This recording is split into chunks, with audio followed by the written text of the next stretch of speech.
This is R. K. Shukla, ex-faculty of LN as well as Akash Institute. बच्चों, अभी हम लोग बात कर रहे हैं रेस्पिरेटरी सिस्टम के बारे में, मतलब respiration as well as exchange of gases. और उसमें कल हमने बात किया था, उसका जो इनिशियल पार्ट है एनसीईआरटी का पेज नंबर 17 में हमने बात किया था 268 से पेज नंबर 270 के बारे में बात किया था। आज हम बात करने वाले हैं 270 और 272, जिसमें बेसिकली हमें ब्रीदिंग के बारे में डिस्कशन करना है। तो चलिए आइए बात करते हैं इस बारे में।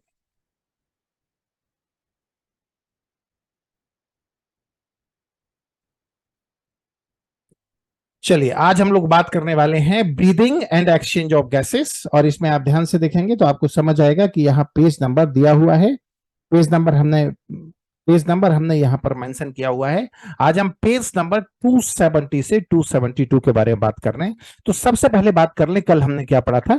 तो कल बेसिकली हमने रेस्पिरेटरी सिस्टम के बारे में पढ़ा था, और उसमें हमने क्या पढ़ा था, ये लैरिंग्स, और लैरिंग्स का जो ओपनिंग है वो क्या कहलाता है, ग्लोटिस कहलाता है। और ग्लोटिस का जो कवर है, लिड है, वो क्या कहलाता है, एपिग्लोटिस कहलाता है। उसके बाद क्या, ट्रेकिया, और ट्रेकिया में इनकम्प्लीट कार्टिलेजनस सी शेप, इनकम्प्लीट डॉर्सली रिंग्स पाई जाती है।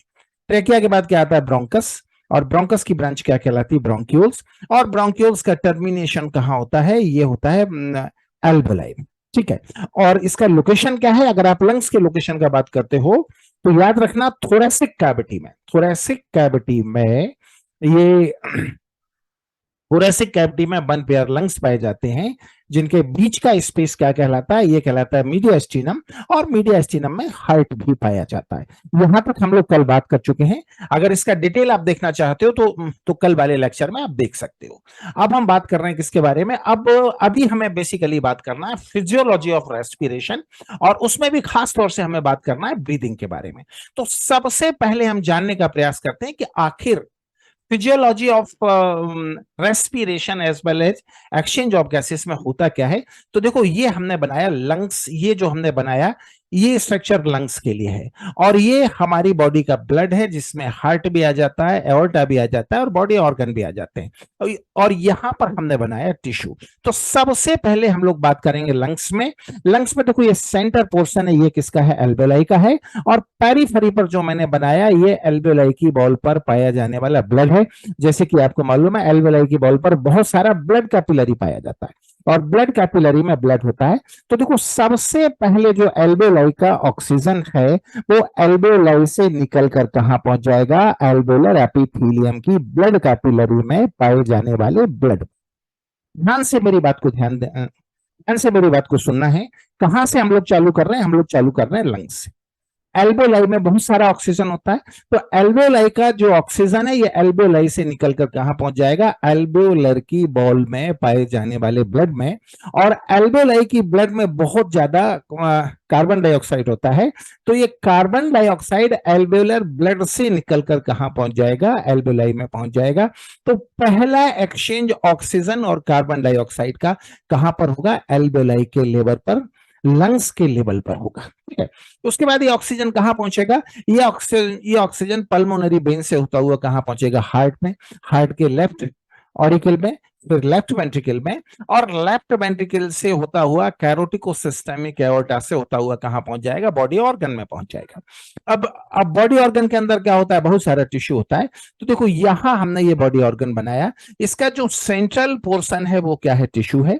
टिश्यू के चारों तरफ ब्लड कैपिलरी होता है, तो इसका ये जो पेरिफेरी वाला स्ट्रक्चर है, यहाँ पर ब्लड कैपिलरी है।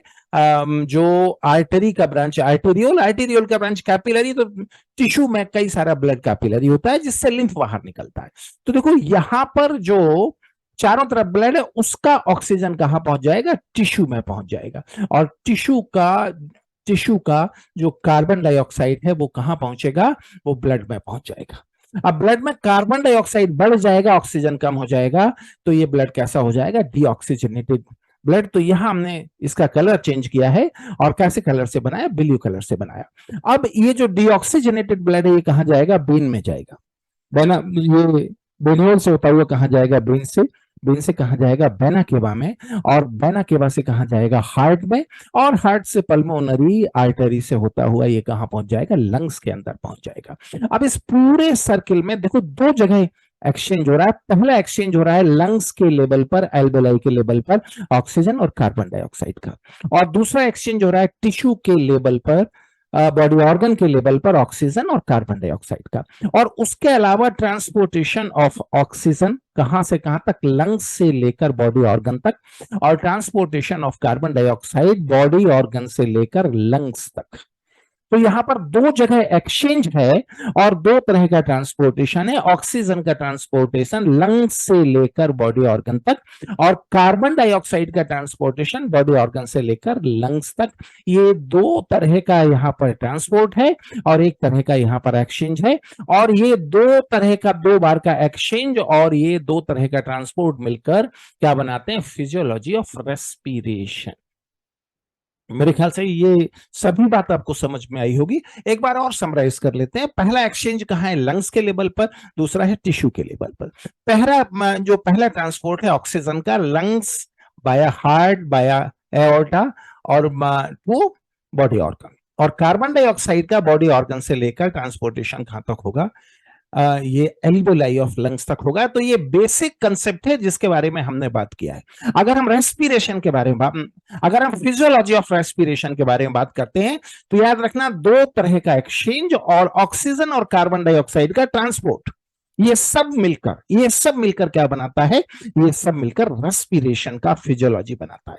चलिए अब बात करते हैं। अगर एनसीईआरटी की भाषा में बात करूं तो एनसीईआरटी ने इस सारा डायग्राम जो अभी हमने बनाया उसको कैसे लिखा है, इन्होंने स्टेप्स ऑफ रेस्पिरेशन के नाम से दिया है। इसमें पहला स्टेप है ब्रीदिंग और pulmonary ventilation by which atmospheric drawn in the carbon dioxide rich एल्वेओलर air is released out. मतलब जो कार्बन डाइऑक्साइड से ज्यादा भरा हुआ जो एयर है वो कहां निकल जाएगा, बाहर निकल जाएगा। And diffusion of gases oxygen and carbon dioxide across एल्वेओलर membrane, ये हमारा पहले वाला एक्सचेंज है। उसके बाद हुआ transportation of gases by blood. इसका मतलब क्या, ऑक्सीजन का ट्रांसपोर्ट लंग्स से लेकर टिश्यू तक और कार्बन डाइऑक्साइड का ट्रांसपोर्ट टिश्यू से लेकर लंग्स तक। उसके बाद diffusion of oxygen and carbon dioxide between blood and tissue, ये जो दूसरा एक्सचेंज हो रहा है। और उसके बाद utilisation of oxygen by the cell by catabolic reaction and resultant release of carbon dioxide. देखो सेल के अंदर क्या होना है, सेल के अंदर ऐसा होना है कि ऑक्सीजन का इस्तेमाल होना है, ग्लूकोज का बर्निंग होना है और उससे कार्बन डाइऑक्साइड बनना है। तो ये एनसीईआरटी का लैंग्वेज है। ये एग्जैक्टली एनसीईआरटी में आपको मिल जाएगा। एनसीईआरटी में एग्जैक्टली आपको 270 पेज पर मिल जाएगा। 11th एनसीईआरटी के 17th चैप्टर में पेज नंबर 270 पर आपको मिल जाएगा। यहां पर केवल इसका फॉन्ट मैंने चेंज किया है, बाकी एक एक शब्द एक एक वही है जो कि एनसीईआरटी का है। फिर अब उसके बाद हम बात करेंगे मैकेनिज्म ऑफ ब्रीथिंग। उसमें हमें जानना है कि इंस्पिरेटरी मसल्स और एक्सपिरेटरी मसल्स। देखो एटमॉस्फेरिक एयर का लंग्स में आना, अब यहां पे एक दो बातें आप समझ लो, एक दो बातों को यहां पे जानने की जरूरत है। देखो जब हम ब्रीदिंग की बात करते हैं तो ब्रीदिंग के दौरान दो तरह की एक्टिविटी होती है। सबसे पहले क्या होता है, एटमॉस्फेरिक जो एयर है वो लंग्स में आता है, this is called as inspiration. और जो लंग्स का एयर है उसका एटमॉस्फेयर में निकलना, ये क्या कहलाता है, ये एक्सपीरेशन कहलाता है। और इंस्पिरेशन और एक्सपीरेशन दोनों को मिलाकर हमने एक टर्म इस्तेमाल किया है। कौन सा टर्म इस्तेमाल किया है, this is breathing, you have to keep in your brain. ठीक है। अब देखो इंस्पिरेशन की मसल्स कौन कौन सी है, अच्छे तरह से याद रखना, डायफ्राम और एक्सटर्नल इंटरकोस्टल मसल्स, ये दो मसल्स काम करता है किसके लिए, इंस्पिरेशन के लिए। और अगर आप एक्सपीरेशन की बात करते हो तो एक्सपीरेशन की मसल्स कौन कौन सी है, खास तौर से याद रखना, इंटरनल इंटरकोस्टल मसल्स। एक्सपीरेशन का मेन मसल्स है, कुछ और मसल्स भी काम करता है, उसके अलावा कुछ और मसल्स भी काम करता है, जैसे स्टर्नोक्लीडोमास्टोइड मसल्स, एब्डोमिनस मसल्स। लेकिन उस सब के बाद भी याद रखना, पूरा ब्रीदिंग का जो मेन मसल्स है वो कौन सा है, डायफ्राम। और पूरा ब्रीदिंग का जो स्टिमुलेटरी फैक्टर है वो कार्बन डाइऑक्साइड है, वो ऑक्सीजन नहीं है। ठीक है, चलिए बात करते हैं, फिर से वहीं पहुंचते हैं जहां पर हम लोग चल रहे थे, वही बात करते हैं। तो देखो अगर मैं इंस्पिरेटरी मसल्स की बात करता हूं तो डायफ्राम और एक्सटर्नल इंटरकोस्टल मसल्स, और अगर मैं एक्सपिरेटरी मसल्स की बात करता हूं तो मेनली इंटरनल इंटरकोस्टल मसल्स, उसके अलावा स्टर्नोक्लीडोमास्टोइड मसल्स और एब्डोमिनस मसल्स। अब थोड़ा सा डायग्राम में हम जानने का प्रयास करते हैं। इन चीजों को थोड़ा सा हम जानने का प्रयास करते हैं, डायग्राम में ये किस तरह से दिखाई देता है और कैसे ये डायग्राम में काम करता है, उस बात को थोड़ा हम समझने का यहाँ प्रयास करते हैं।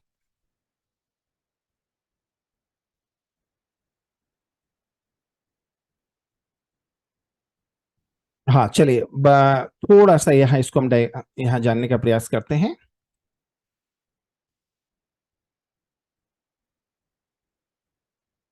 हाँ, यहाँ से हम इसको,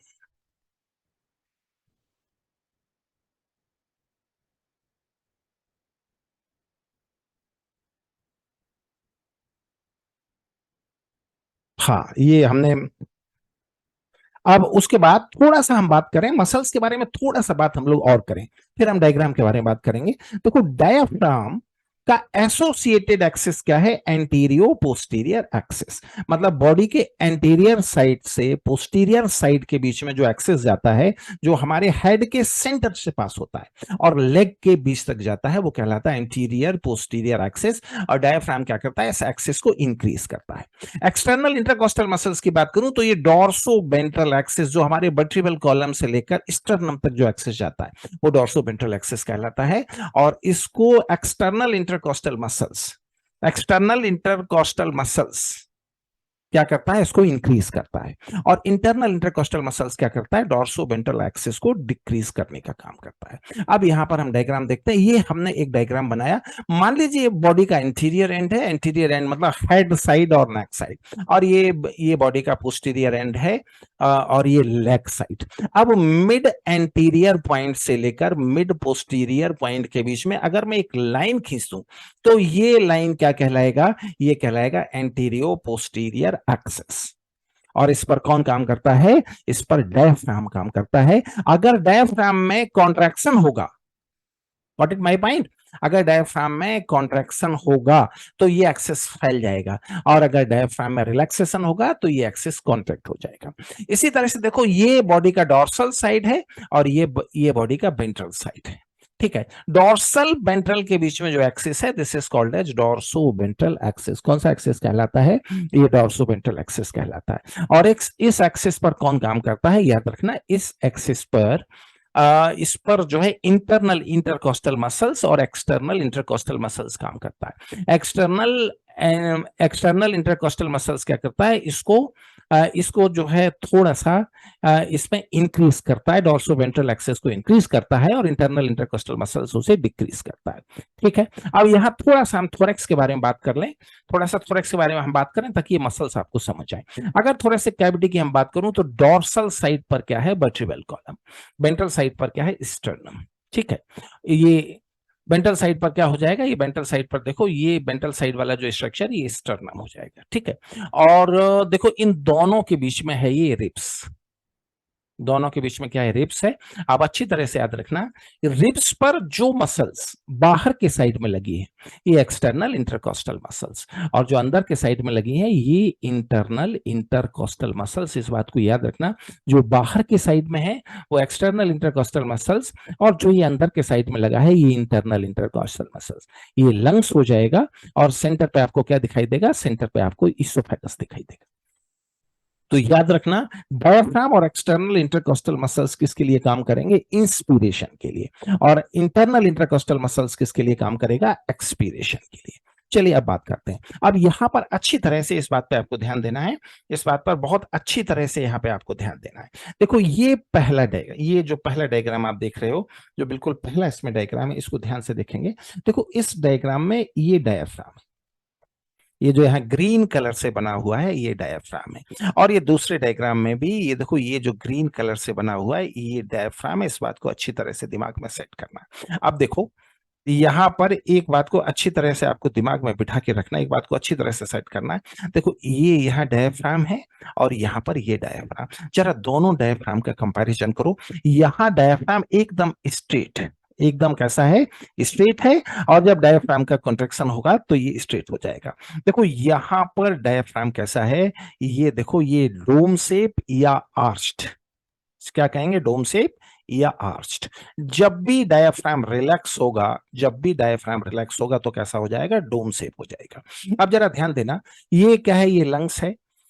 अगर डायफ्राम को हमने स्ट्रेट कर दिया, डायफ्राम को हमने स्ट्रेट कर दिया तो रिलैक्स के कंपैरिजन, देखो ये रिलैक्स है, रिलैक्स के कंपैरिजन में इतना वॉल्यूम बढ़ा दिया। मैं यहां बात करता हूं, अगर मैं डायफ्राम को रिलैक्स बनाऊं तो ये कुछ ऐसा होगा। अगर डायफ्राम को स्ट्रेट कर दिया तो ये रिलैक्स के कंपैरिजन में इतना वॉल्यूम बढ़ा दिया। गॉट इट माय पॉइंट और नॉट? इस बात को बहुत अच्छे ढंग से आपको समझना है, अच्छे ढंग से दिमाग में, कि अगर डायफ्राम को स्ट्रेट कर दिया रिलैक्स कंडीशन में, देखो ये इस तरह से होता है, अगर आपने स्ट्रेट कर दिया तो डायफ्राम का जो डायामीटर है, जो वॉल्यूम है, वो इतना आपने बढ़ा दिया, और जब भी वॉल्यूम बढ़ता है तो प्रेशर कम हो जाता है। तो अगर डायफ्राम कॉन्ट्रैक्ट है तो कैसा है? फ्लैट है, स्ट्रेट है, और फ्लैट है तो उसका वॉल्यूम बढ़ जाएगा। वॉल्यूम बढ़ जाएगा तो प्रेशर बढ़कर कितना हो जाएगा? 757 mmHg, 757 mmHg। अब जरा दूसरे डायग्राम में आते हैं। इसमें देखो डायफ्राम कैसा हुआ, इसमें हो गया रिलैक्स या डोम शेप और आर्च्ड। इसमें इसका वॉल्यूम क्या हुआ? इतना वॉल्यूम, देखो जब ये रिलैक्स होगा तो इतना वॉल्यूम कम हो जाएगा। अगर इसका वॉल्यूम कम हो जाएगा तो अच्छी तरह से याद रखना, इसका जो प्रेशर है वो बढ़ जाएगा। कितना बढ़ जाएगा? 763 mmHg। मेरे ख्याल से बात आपको समझ आ गई होगी। ठीक है, अब देखो ये पहले वाले डायग्राम, अच्छा एटमॉस्फेरिक प्रेशर हमेशा 760 रहता है। पहले डायग्राम में इसका लंग्स का प्रेशर कितना है? 757, मतलब 760 से कम है। तो पहले डायग्राम में एयर अंदर आएगी, और एयर का अंदर आना क्या कहलाता है? इंस्पिरेशन कहलाता है।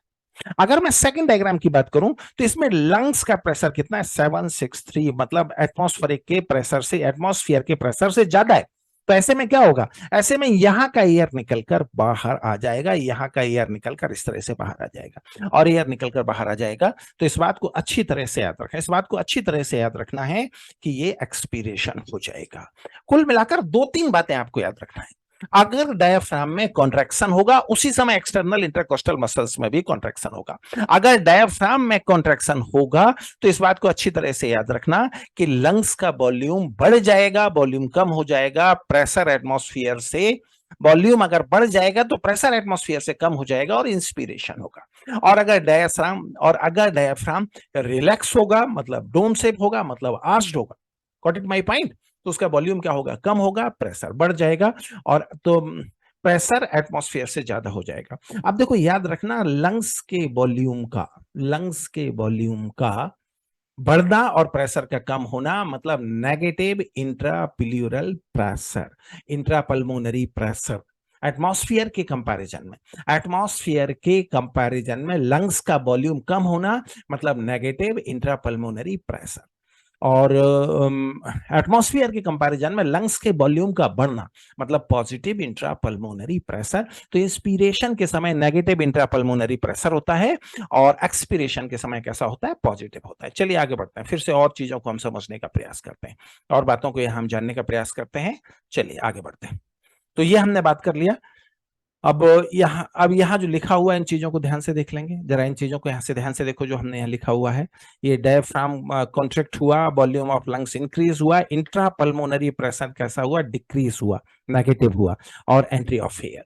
और अगर मैं इसकी बात करता हूं तो जब ये डायफ्राम रिलैक्स होगा, डोम शेप होगा या आर्च्ड होगा, तो वॉल्यूम ऑफ लंग्स क्या होगा? डिक्रीज होगा, प्रेशर जो है इंट्रापल्मोनरी प्रेशर इंक्रीज होगा, यानी पॉजिटिव हो जाएगा, और exit of air, and exit of air is called as, exit of air जब भी होगा तो एग्जिट ऑफ एयर क्या कहलाता है? ये कहलाता है, exit of air is called as expiration. इस बात को अच्छी तरह से दिमाग में सेट करके रखना है।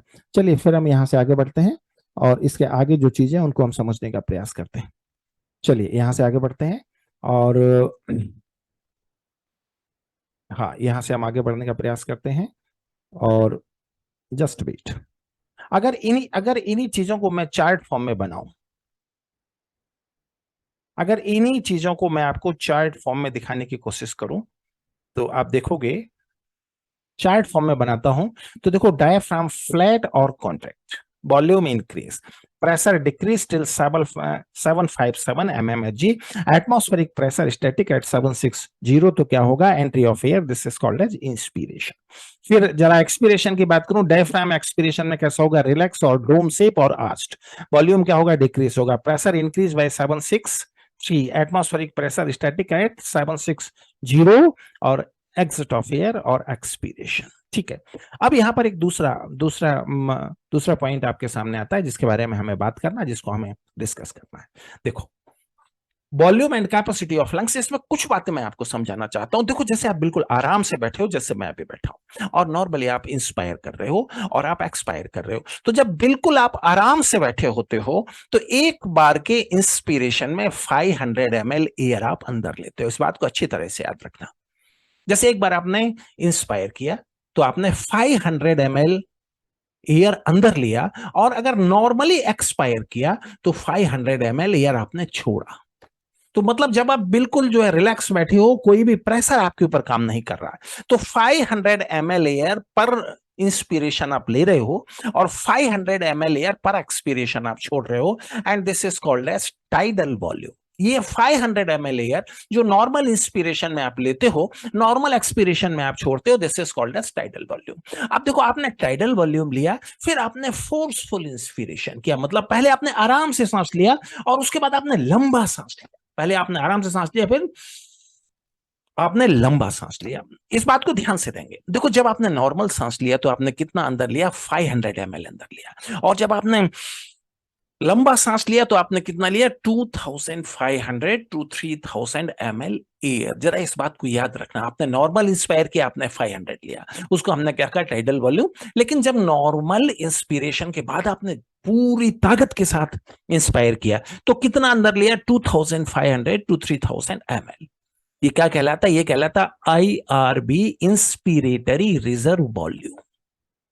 Got it my point? ध्यान से मेरी बात को समझना है। यहां मैं आपको 3-4 बातें समझाना चाहता हूं।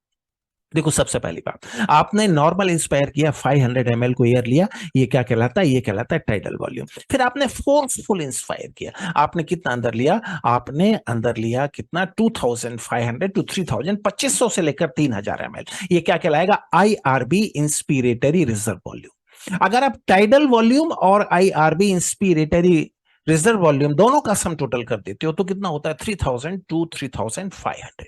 ये क्या कहलाता है? This is called as IC और inspiratory capacity.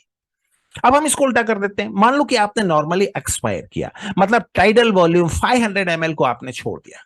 What is my point? कितना छोड़ दिया? आपने 500 ml को छोड़ दिया। उसके बाद आपने फोर्सफुल एक्सपायर किया। जब आप फोर्सफुल एक्सपायर करते हो तो फोर्सफुल एक्सपीरेशन की जो कैपेसिटी है वो फोर्सफुल इंस्पिरेशन से कम है। तो पहले आपने नॉर्मल एक्सपायर किया, मतलब 500 ml को आपने छोड़ दिया, और उसके बाद आपने फोर्सफुल एक्सपायर किया। ठीक है, तो उसमें आपने 1100 ml एयर को छोड़ दिया। जब फोर्सफुल एयर को बाहर भेजकर 1100 ml एयर को आपने छोड़ा तो ये क्या कहलाएगा? ये कहलाएगा ERB और एक्सपीरेटरी रिजर्व वॉल्यूम। इसका वैल्यू कितना होगा? 1100। अगर आप टाइडल वॉल्यूम और ERB दोनों को आप मिला दोगे तो ये कितना हो जाएगा? ये हो जाएगा 1600। और उसे हम क्या नाम देंगे? उसे हम नाम देंगे EC और एक्सपीरेटरी कैपेसिटी। तो यहां पर मैंने आपको पांच वॉल्यूम और कैपेसिटी समझाया। सबसे पहले टाइडल वॉल्यूम, फिर IRB, फिर IC, फिर टाइडल वॉल्यूम और ERB और EC। चलिए अब आगे बढ़ते हैं, इसको फिर जानने का प्रयास करते हैं। तो यहां जहां हम लोग चल रहे थे वहां जानने का प्रयास करते हैं, यहां से हम समझने का प्रयास करते हैं। देखो, इसके सेंटर पर मैंने लिया टाइडल वॉल्यूम। इसका जो मैंने सेंटर लिया है, अच्छी तरह से याद रखेंगे। देखो, इसके सेंटर पर मैंने लिया है टाइडल वॉल्यूम। नॉर्मली जब आप इनटेक करते हो, एयर को लेते हो या छोड़ते हो तो 500 लेते हो, ये क्या कहलाता है? Tidal volume. फिर जब आप फोर्सफुल इंस्पायर करते हो तो आप कितना लेते हो? 2500 टू 3000। इसे क्या कहते हैं? IRB, inspiratory reserve volume. ठीक है, और अगर इन दोनों को हम मिलाते हैं तो कितना हो जाएगा? 3000 टू 3500। और ये क्या कहलाता है? IC means inspiratory capacity. फिर आपने नॉर्मल टाइडल वॉल्यूम को आपने एक्सपायर किया, फिर उसके बाद फोर्सफुली ताकत के साथ आपने सांस को छोड़ा तो कितना अंदर लिया? 1100। इसे कहते हैं ERB और एक्सपिरेटरी रिजर्व वॉल्यूम। और इन दोनों को हम मिला देंगे, टाइडल वॉल्यूम और ERB को, तो ये हो जाएगा 1600। ये कहलाता है EC और एक्सपायरेटरी कैपेसिटी। ठीक है, आप कितना भी एयर को बाहर निकाल दो फिर भी 1200 ml आपके लंग्स में बच ही रहता है, जिसे बाहर निकालना संभव नहीं होता। इसे हम क्या कहते हैं? इसे हम कहते हैं रेसिडुअल वॉल्यूम। ये 1200 ml होता है। अगर रेसिडुअल वॉल्यूम और ERB को हम जोड़ दें तो ये कितना हो जाएगा? 2300 ml। और ये कितना होता है? FRC means functional respiratory capacity. अब देखो अगर आईआरबी टाइडल वॉल्यूम और ईआरबी को हम जोड़ दें तो ये होता है 4600 and this is called as BC vital capacity.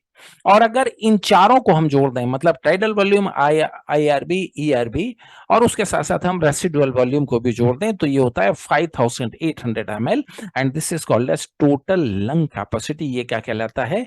ये टोटल लंग कैपेसिटी कहलाता है। ठीक है, तो कुल मिलाकर के इस तरह से हम ब्रीदिंग करते हैं। अब सवाल इस बात का है कि ब्रीदिंग पे कंट्रोल हम किस तरह से कर सकते हैं, ब्रीदिंग पे हमारा कंट्रोल किस तरह से होता है। देखो उसका एक पूरा सिस्टम यहां दिया हुआ है। देखो मैंने ये जो स्ट्रक्चर बनाया दिस इज मेडुला ऑब्लोंगेटा। ये जो मैंने बनाया हुआ है ये क्या है? Medulla oblongata. मेडुला ऑब्लोंगेटा के बाद क्या है? ये पोन्स पैरालाई। ये दोनों के दोनों किसके पार्ट है? ये हमारे हाइंड ब्रेन के पार्ट है। अब देखो मेडुला ऑब्लोंगेटा में आरसीसी रेस्पिरेटरी रिदमिक सेंटर है जो इंस्पिरेटरी सेंटर और एक्सपिरेटरी सेंटर से मिलकर बनता है। और इसका जो मेन भाग है वो किससे जुड़ा होता है? डायफ्राम और एक्सटर्नल इंटरकोस्टल मसल्स। और इसका जो एक्सपीरेटरी सेंटर वाला पार्ट है वो किससे जुड़ता है? Internal intercostal muscles. मतलब इसका संबंध एक्सपीरेशन से है और मेनली इसका संबंध डायफ्राम और एक्सटर्नल इंटरकोस्टल मसल्स के साथ है। अब देखो आरआरसी रेस्पिरेटरी रिदमिक सेंटर के साइड में एक सेंटर है सीएसए कीमोसेंसिटिव एरिया। ठीक है, ये इससे CO2 और H+ आयन के लिए ये सेंसिटिव होता है। इसको इसके बारे में कहां से इंफॉर्मेशन मिलता है? एक तो डायरेक्टली इंफॉर्मेशन मिलता है इसको, और दूसरा कैरोटिड बॉडी और एओर्टिक बॉडी, इनसे भी रेस्पिरेटरी रिदमिक सेंटर को कार्बन डाइऑक्साइड और H+ आयन के बारे में इंफॉर्मेशन मिलता है। और अगर कार्बन डाइऑक्साइड और H+ आयन की क्वांटिटी ज्यादा है, बढ़ रही है, तो ये कॉन्ट्रैक्शन का मैसेज भेजता है डायफ्राम और एक्सटर्नल इंटरकोस्टल मसल्स को, और ये क्या करते हैं? इंस्पिरेशन करते हैं। अगर इंस्पिरेशन की क्वांटिटी बढ़नी शुरू हो जाती है, अच्छी तरह से इस बात को याद रखना, अगर इंस्पिरेशन की क्वांटिटी बढ़नी शुरू हो जाएगी तो पोन्स पैरालाई में न्यूमोटॉक्सिक सेंटर पाया जाता है। ये न्यूमोटॉक्सिक सेंटर क्या करेगा? जब इंस्पिरेशन ज्यादा बढ़ने लगता है तो ये आरआरसी रेस्पिरेटरी रिदमिक सेंटर और इंस्पिरेटरी सेंटर को इनहिबिट कर देता है। और किसको एक्सीलरेट करता है? एक्सपीरेटरी सेंटर को। तो इसका मैसेज कहां जाता है? इंटरनल इंटरकोस्टल मसल्स को जाता है, जिसके चलते क्या होता है? एक्सपीरेशन होता है। हालांकि नॉर्मल एक्सपीरेशन एक पैसिव रिएक्शन है और उसके लिए किसी भी मसल्स के कॉन्ट्रैक्ट होने की जरूरत नहीं है अगर नॉर्मल एक्सपीरेशन है। लेकिन अगर फोर्सफुल एक्सपीरेशन है तो याद रखना इंटरनल इंटरकोस्टल मसल्स में कॉन्ट्रैक्शन होता है। इस बात को अच्छी तरह से दिमाग में सेट करके रखना है। तो देखो ये मैंने कुछ एक क्वेश्चन यहां पर ऐड किए हैं और ये क्वेश्चन आपको मिल जाएंगे डिस्क्रिप्शन में, ये नोट्स। तो ये क्वेश्चन सारे के सारे क्वेश्चन का संबंध ब्रीदिंग से है, तो ये क्वेश्चन आपको लगाना है और उससे आपको ये सारे के सारे प्रीवियस ईयर क्वेश्चन है, जिससे बेहतर ढंग से आप एग्जाम को कर पाएंगे। Could you follow my point? तो कुल मिलाकर इतनी सी बातें यहां पर आपको डिस्कस करनी थी, इतनी सी बातें ब्रीदिंग के बारे में हमें डिस्कस करनी थी। ये रेस्पिरेटरी का सेकंड लेक्चर है, respiration as well as exchange of gases का ये सेकंड लेक्चर है। आपको कैसा लगा? अगर अभी तक अगर आपको लगता है कि हम बेहतर प्रयास कर रहे हैं तो चैनल को सब्सक्राइब करें, उसे शेयर करें और अच्छे अच्छे कमेंट भी करें। मेरा कमिटमेंट है आपके साथ, आपकी तैयारी तक, नीट 2023 और 24 तक मैं आपके साथ रहूंगा। और बायोलॉजी में आप निश्चित रूप से देश के सबसे बेहतर स्टूडेंट होंगे, ये मेरा आपके साथ कमिटमेंट है। हम लोग एनसीईआरटी बेस पढ़ रहे हैं, एनसीईआरटी को पढ़ रहे हैं, निश्चित रूप से आपका परफॉर्मेंस पूरे देश में सबसे अच्छा होगा और 360 बाय 360 मार्क्स भी आपके आएंगे अगर आप मेरी चीजों को फॉलो करेंगे। Okay, all the best. चलिए बात करते हैं, अगले लेक्चर में हम बात करेंगे फिजियोलॉजी ऑफ रेस्पिरेशन का सेकंड पार्ट का लेक्चर होगा, जिसमें आगे हम डिस्कस करेंगे। Okay, all the best.